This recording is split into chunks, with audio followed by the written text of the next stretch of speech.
যায় তাহলে মানুষের পুরা অঙ্গপ্রত্যঙ্গের ব্যবহার সবকিছু নষ্ট হয়ে যাবে।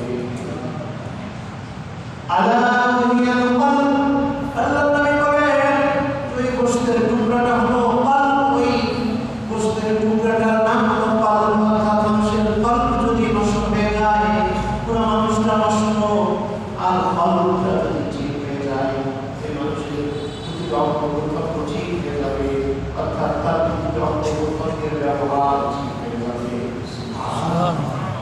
কলব যদি ঠিক হয়ে যায় তার চোখের দেখাটা ঠিক হবে, সে চোখ দিয়ে কোনো বেগানা দেখতে পারে না, কিভাবে দেখবে? তার চোখ দিয়ে কোনো কবিরানা সে করবে না।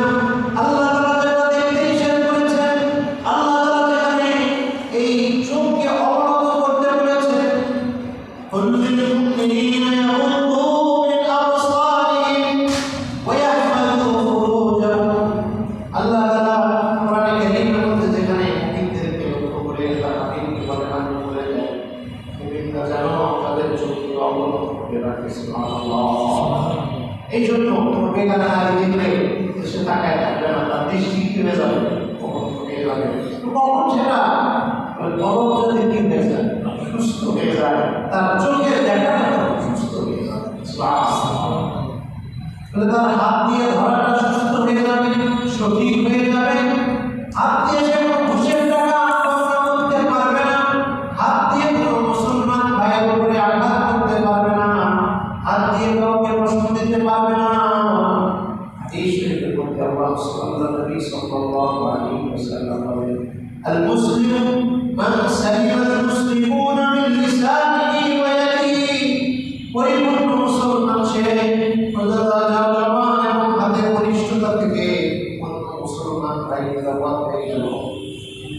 তার হাতের পরিশুদ্ধতা থেকে তার হাত দিয়ে কোনো কষ্ট পাবে না, তার জবান দিয়ে কোনো কষ্ট পাবে না। তার কলব যদি ঠিক হয়ে যায়, এইভাবে তার আখলাক চরিত্র সুন্দর হয়ে যাবে। তার জবান দিয়ে কাউকে সে কারণে কষ্ট দিবে না। জবান দিয়ে কষ্ট দেওয়াটা অনেক সময় হাত দিয়ে কষ্ট দেওয়া কিন্তু বেশি হয়। অনেক সময় বুঝি হযরত আলী রাদিয়াল্লাহু তাআলা একটা শের আলেমরা আমরা জানবেন, যেটা এরকম হেদায়েতের নাম কাফিয়ার মধ্যে ছাত্রদেরকে পড়ানো হয় যে আলী রাদিয়াল্লাহু তাআলা সে কবিতার মধ্যে হযরত আলী রাদিয়াল্লাহু তাআলা বলেন, জারাহাত সিহানি লাহুল কিয়াম ওয়ালা ইয়াল্লা মা জারাহাল লিসান।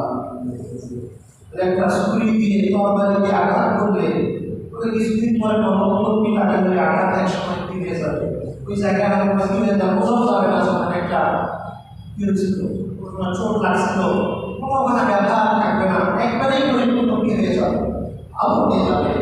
কিন্তু মানুষের জবানের মাধ্যমে কেউ যদি কাউকে আঘাত করে, ওই আঘাতটা তার কলিজার মধ্যে এমনভাবে লাগে, মানে আজকে হয়তোবা 6 মাস 1 বছর যাওয়ার পরে হয়তো হঠাৎ যখন মনে হয় তখন আবার তার দিলের মধ্যে ওই পরিমাণ চোট লাগে প্রথমবার যে পরিমাণ লাগছে।